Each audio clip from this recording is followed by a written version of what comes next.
This is Vikas Kumar and you are watching maths easy. आज हम लोग अर्थमेटिक प्रोग्रेशन का एक जो टॉपिक है जो मैंने आपको इससे पहले भी पढ़ा दिया है, इससे पहले भी मैंने इस पे बहुत सारे क्वेश्चंस को सॉल्व किया है, उसी पे हम लोग कुछ और भी प्रॉब्लम्स को आगे जाकर के सॉल्व करेंगे। देखिए ये चैप्टर जो है वो काफी बड़ा है, ठीक है, इसमें बहुत सारे क्वेश्चंस जो है वो सवाल आते हैं। तो एक वीडियोस या फिर 2 वीडियोस में ये पूरा का पूरा कंप्लीट होने वाला नहीं है, इस वजह से 3-4 वीडियोस जो है वो मुझे बनाने पड़ रहे हैं। तो आज हम लोग फिर से इसी को कंटिन्यू करेंगे। इससे पहले वाले वीडियो में भी आपको मैंने सम ऑफ एन टर्म के बारे में ही बताया था।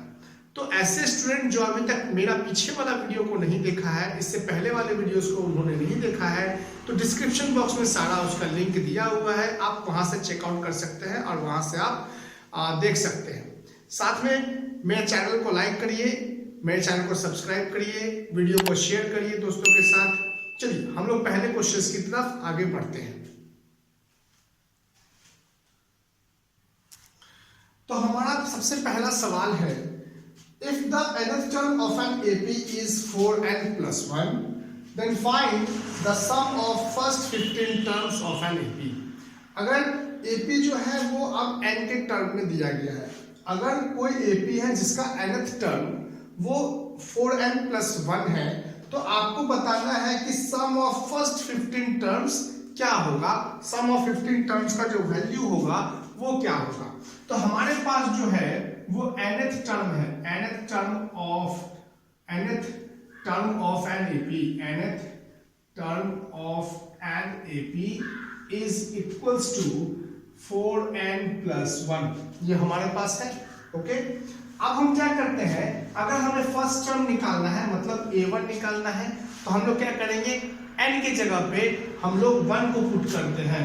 तो a1 इक्वल टू क्या हो जाएगा, 4 मल्टीप्लाई 1 प्लस 1, है ना, तो वो क्या हो जाएगा 4 plus 1 that is equals to 5 when n equal to 1। जब हम लोगों ने क्या किया, n का वैल्यू 1 पुट किया, तो हमारा जो फर्स्ट टर्म है वो क्या आ गया दोस्तों, वो आ गया 5। अब हम लोग क्या करेंगे, सेकंड टर्म निकालेंगे, मतलब हमें क्या करना पड़ेगा, n के जगह पे 2 पुट करना पड़ेगा। तो ये आ जाएगा हमारा 4 2 8 plus 1 that is equals to 9। हम लोग क्या करेंगे, when n इक्वल टू हमारा हो जाएगा 2। इसी तरह और आगे बढ़ेगा, हमारे पास क्या है, फर्स्ट 15 टर्म, मतलब इसी तरह बहुत सारे टर्म होंगे, तो वो हम नहीं लिखते हैं, हम लोग क्या लिखते हैं, A15 लिखते हैं। अब आगे हम लोग क्या लिखते हैं, A15 लिखते हैं, वो क्या हो जाएगा, हमें 4 into 15 plus 1 that is equals to 60 plus 1 equal to 61 when n equal to 15।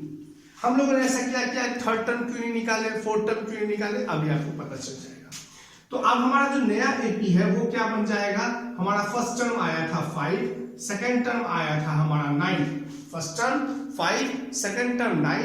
अब थर्ड टर्म क्या होगा, थर्ड टर्म क्या होता है, a प्लस 2d होता है, बिल्कुल सही, a प्लस अपना डिस्टेंस कॉमन डिफरेंस देख लेते हैं कितना का होता है। तो a2 माइनस a1 4 का डिफरेंस है, 9 माइनस 5 इक्वल टू 4, इसमें हम लोग क्या कर देंगे, 4 को ऐड कर देंगे, तो ये कितना आ जाएगा 13। 4 को ऐड करेंगे दोस्तों तो क्या आ जाएगा, 13 आ जाएगा। उसी तरह 13 में 4 को ऐड कर देंगे तो ये 17 आ जाएगा।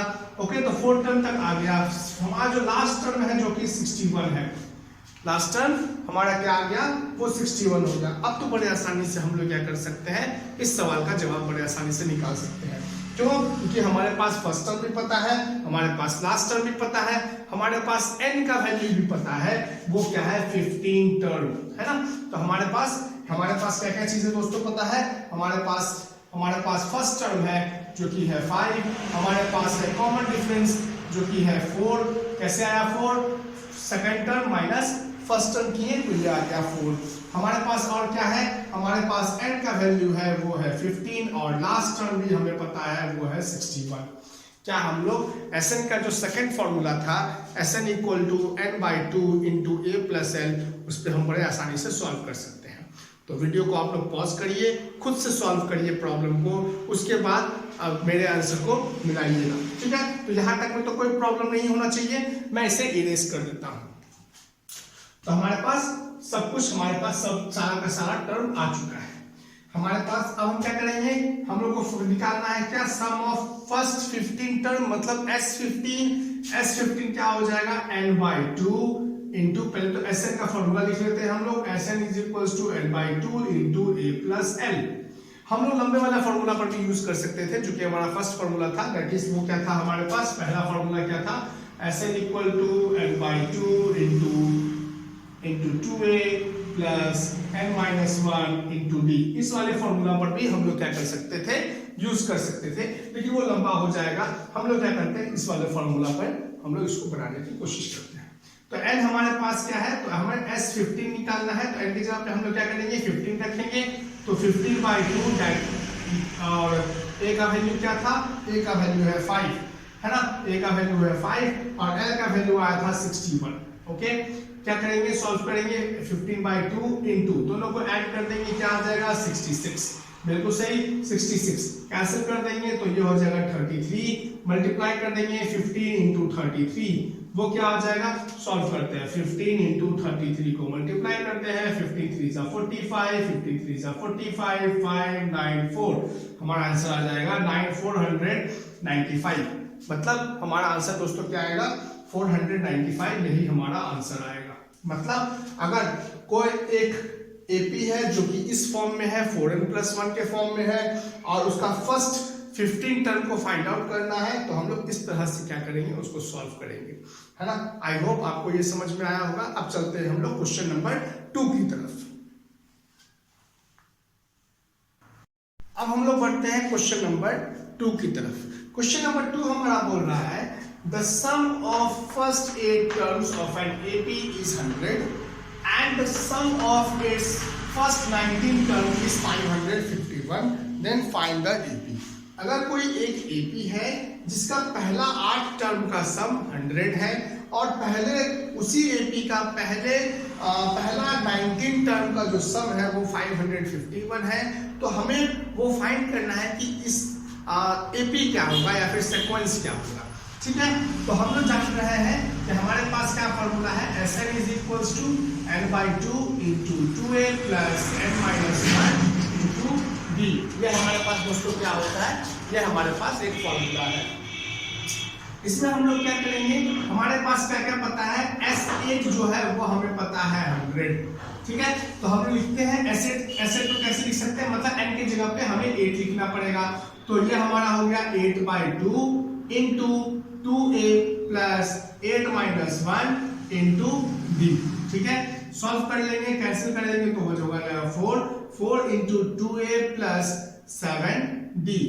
ठीक है, इसको ऐसे ही रहने दे सकते हैं या फिर चाहिएगा तो आप मल्टीप्लाई भी कर सकते हैं, तो मल्टीप्लाई कर दीजिए, तो ये हो जाएगा 4 2 सा 8a प्लस 7 4 सा 28d। ठीक है, वो किसके इक्वल आ जाएगा, वो आ जाएगा 100 के इक्वल, वो आ जाएगा 100 के इक्वल। ये हमारा फर्स्ट इक्वेशन हो गया। ठीक है, कोई प्रॉब्लम नहीं होनी चाहिए। सेकंड इक्वेशन में हम लोग क्या करते हैं, हमारे पास एक और चीज पता है, वो है S19। तो S19 क्या है हमारे पास, S19 इक्वल्स टू है 551।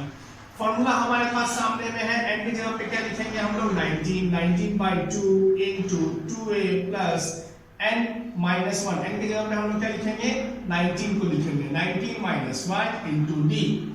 ठीक है, equal to 19/2 into 2a plus ये हो जाएगा हमारा 18d। ठीक है, सॉल्व करते हैं तो ये हमारा आ जाएगा, सॉल्व कर देंगे तो ये हमारा आ जाएगा, इससे कैंसिल कर सकते हैं, इसको क्या हो जाएगा, ये 19/2 इंटू 2a, इसको लिख सकते हैं 19/2 इंटू 18d। ठीक है, तभी तो, और ये क्या होगा, 2 कैंसिल हो जाएगा, ये 2 से 9 टाइम में कैंसिल हो जाएगा।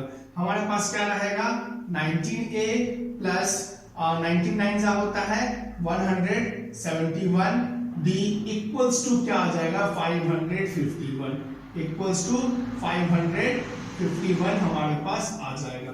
तो तो ये हमारा क्या रहा दोस्तों, ये हमारा रहा सेकंड इक्वेशन, ये हमारे पास सेकंड इक्वेशन हमारे पास यहाँ रहा। अब हम लोग क्या करेंगे, इक्वेशन फर्स्ट और इक्वेशन सेकंड की मदद से इन दोनों को क्या करेंगे, सॉल्व करने की कोशिश करेंगे। ठीक है, चलिए आगे बढ़ते हैं। इसको मैं क्या कर रहा हूँ, इरेज कर दे रहा हूँ। तो इधर पहले हम लोग क्या करते हैं, इसको मतलब लिख लेते हैं, या फिर आप चाहिएगा तो इस इक्वेशन को हम और भी छोटा कर सकते हैं। छोटा करने की कोशिश यहाँ पे कर सकते हैं हम लोग कि इस 4 को, इस 100 को क्या कर सकते हैं, कैंसिल आउट कर सकते हैं ताकि आसान रहे, और यहाँ भी हम लोग कैंसिल कर सकते हैं। तो ऐसा करते हैं, हम अभी भी कैंसिल कर सकते हैं। छोटा इक्वेशन को बनाने के लिए 551 कुछ बड़ा लग रहा है, इस वजह से हम लोग क्या करते हैं, उसको छोटा से छोटा बनाने की कोशिश करते हैं। आप चाहिएगा तो यहाँ से भी बना करके देख सकते हैं, इस इक्वेशन से भी बना करके देख सकते हैं, कोई प्रॉब्लम नहीं होगा। लेकिन वही है कि थोड़ा सा मल्टीप्लाई करने में प्रॉब्लम हो सकता है, या फिर बड़ा एक डिजिट आएगा। क्या कर देंगे, 500 ये कितना हो जाएगा, 2a + 7d क्या हो जाएगा, 100/4। 100/4 कितना होता है, 25। तो हमारे पास नया इक्वेशन क्या आ गया, इक्वेशन फर्स्ट 2a + 7d = 25। ये हमारा रहा फर्स्ट इक्वेशन।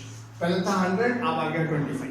ठीक है, उसी प्रकार यहाँ से भी हम लोग क्या करेंगे, 19 का कौन सा ऐसा टेबल पढ़े कि वो आ जाए मतलब 551। तो हम लोग क्या करते हैं, सबसे अच्छा डिवाइड करके देखते हैं कि कितना टाइम में आता है। तो 19 को हम लोग क्या करते हैं 551 से, तो 19 × 19, 19 × 38, 93 या 57 होता है, तो 38 यहाँ पे हो जाएगा। माइनस कर देंगे तो यहाँ 7 और यहाँ हो जाएगा 4 - 1, यहाँ हो जाएगा 9 टाइम में, मतलब आ जाएगा हमारा 29 टाइम्स में। ठीक है, तो हम क्या कर सकते हैं दोस्तों, यहाँ पे इसको 19 को 29 टाइम्स में क्या कर सकते हैं, कैंसिल कर सकते हैं। तो हमारे पास क्या रहेगा, 1/2 × 2a + 18d = 29। ठीक है, अब हम लोग क्या करेंगे, 1/2 को ना इसको क्या करेंगे, मल्टीप्लाई कर सकते हैं, है ना। 1/2 को इधर हम लोग क्या कर सकते हैं दोस्तों, मल्टीप्लाई कर सकते हैं, या फिर इसको हम लोग क्या कर सकते हैं, कैंसिल आउट भी कर सकते हैं। तो यहाँ पे हमारे पास क्या आ जाएगा, इस 2 को कैंसिल कर देंगे तो हमारे पास रहेगा a, और यहाँ रहेगा 9d = आ जाएगा यहाँ हमारे पास 29। तो हमारा इक्वेशन कितना छोटा हो गया, पहले था बड़ा, अब बहुत ही ज्यादा छोटा हो गया। अब हम क्या करेंगे, हमारे पास फर्स्ट इक्वेशन भी है, हमारे पास सेकंड इक्वेशन भी है, दोनों को हम लोग क्या करेंगे दोस्तों, सॉल्व करने की कोशिश करेंगे। तो ठीक है, हम लोग क्या करना है, इसको बस इरेज कर लेते हैं। सिर्फ इक्वेशन, पहले वाले इक्वेशन को रहने देते हैं, बाकी को हम लोग क्या करना है, इरेज करना है। तो हमारा फर्स्ट इक्वेशन क्या आ गया, 2a + 7d = 25, और सेकंड इक्वेशन आ गया a + 9d = 29। हम लोग क्या कर रहे हैं, सेकंड इक्वेशन को हम 2 से मल्टीप्लाई और फर्स्ट इक्वेशन को 1 से मल्टीप्लाई करेंगे। हमारे पास क्या आ जाएगा, हमारे पास आ जाएगा 2a + 7d = 25, और ये फिर जो सेकंड इक्वेशन हमारे पास आ जाएगा 2a + 9 2 18d = 92, सॉरी 29 2 58। अब हम क्या करेंगे, माइनस करेंगे, minus minus minus cancel out कर देंगे, 2a को माइनस का साइन आएगा, 18 में से 7 जाएगा दोस्तों, कितना आ जाएगा 11d = माइनस कर देंगे तो ये जाएगा -33। देन d = क्या होगा, माइनस माइनस यहाँ से कैंसिल, तो 33/11, मतलब हमारे पास d का जो वैल्यू वो 3 आ जाएगा, है ना। पहले जो वाला था उससे भी आप लोग सॉल्व कर सकते थे, लेकिन वो काफी बड़ा हो जाता, इस वजह से हम लोगों ने क्या किया, इसको छोटा कर दिया ताकि ये बनने में थोड़ा आसान हो जाए। तो d का वैल्यू आ गया दोस्तों 3 आ गया। हम किसी भी इक्वेशन में, चाहे वो इक्वेशन फर्स्ट हो चाहे वो इक्वेशन सेकंड हो, दोनों में से किसी एक इक्वेशन में हम लोग अब d का वैल्यू को पुट करेंगे। तो लिखेंगे यहाँ पे put d = 3 in any equation. तो मैं कर रहा हूँ क्या, इक्वेशन 1 में हम पुट कर रहे हैं, है ना, या फिर इक्वेशन 2 में पुट कर देते हैं। ठीक है, कोई प्रॉब्लम नहीं है, जिसको आपको पुट करना है वो कर दीजिए। तो हमारे पास क्या है, तो 2a + 7d = 25। सॉल्व करेंगे तो क्या आ जाएगा, 2a + 7 × 3, d की जगह पे 3 है, = 25।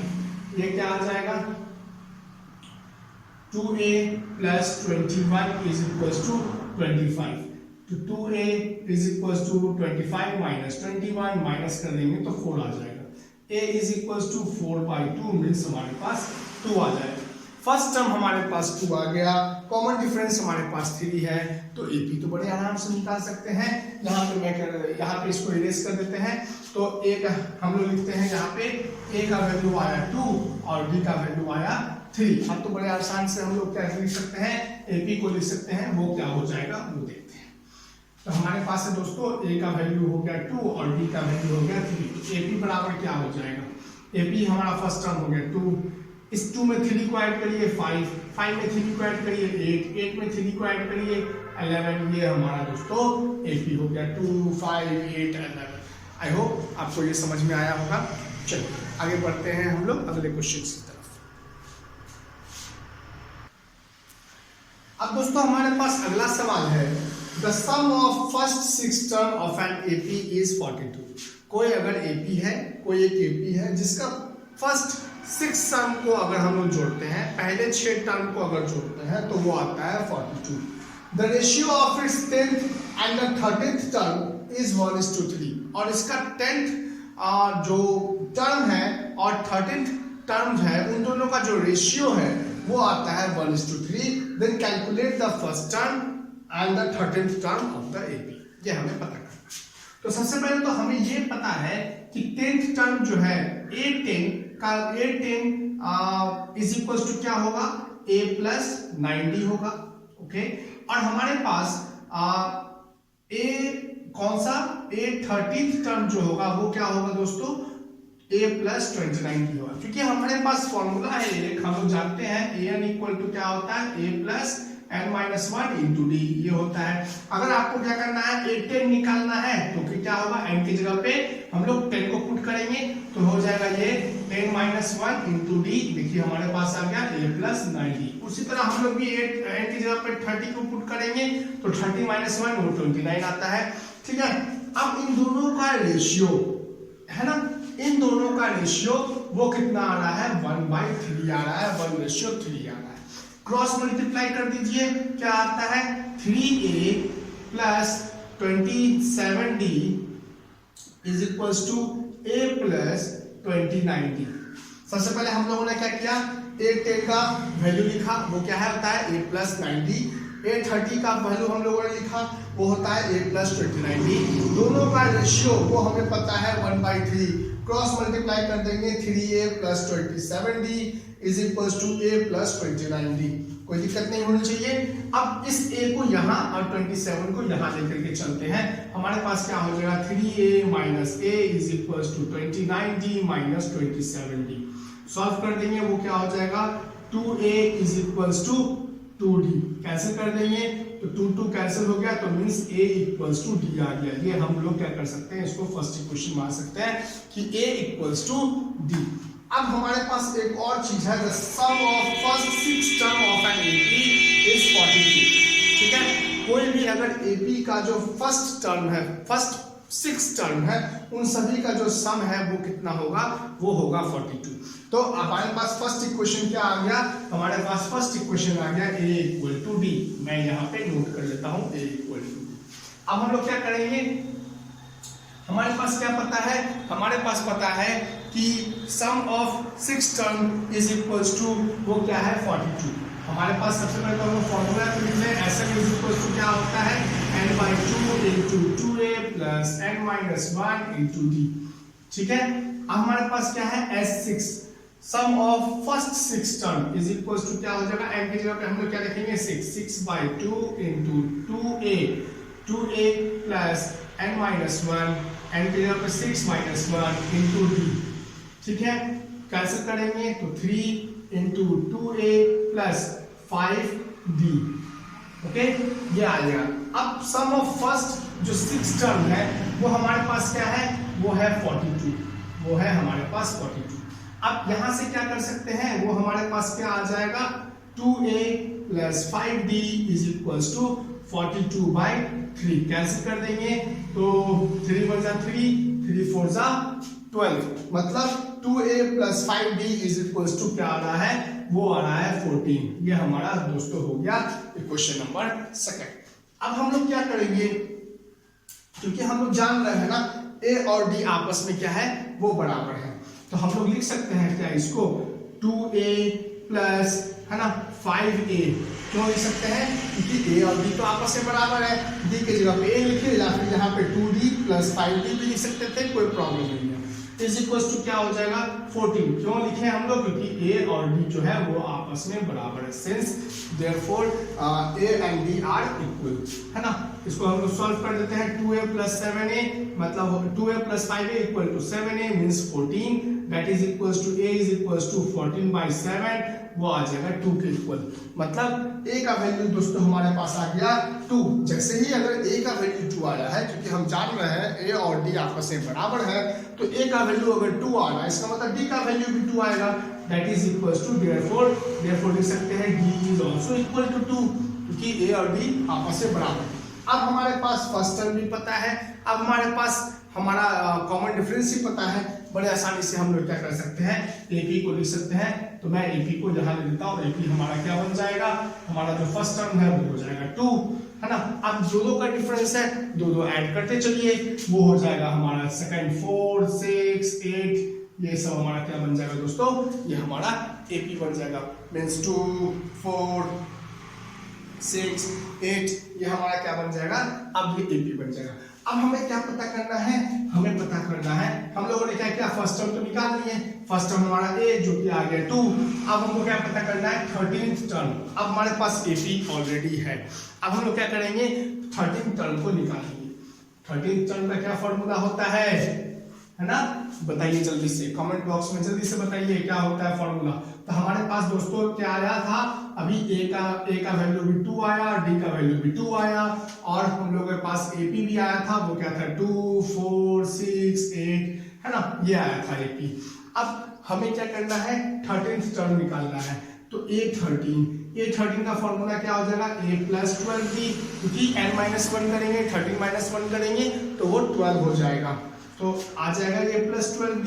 a की जगह पे हम लोग क्या करेंगे 2, 12 into 2 means 2 plus 24, that is equals to 26। हमारा जो टर्म होगा 13th टर्म जो होगा वो दोस्तों क्या होगा 26 होगा। आई होप आपको ये वीडियो पसंद आया होगा, पसंद आया है प्लीज इसे लाइक करें, शेयर करें दोस्तों के साथ, इस वीडियो को, मेरे चैनल को सब्सक्राइब करें। Thank you and have a nice day.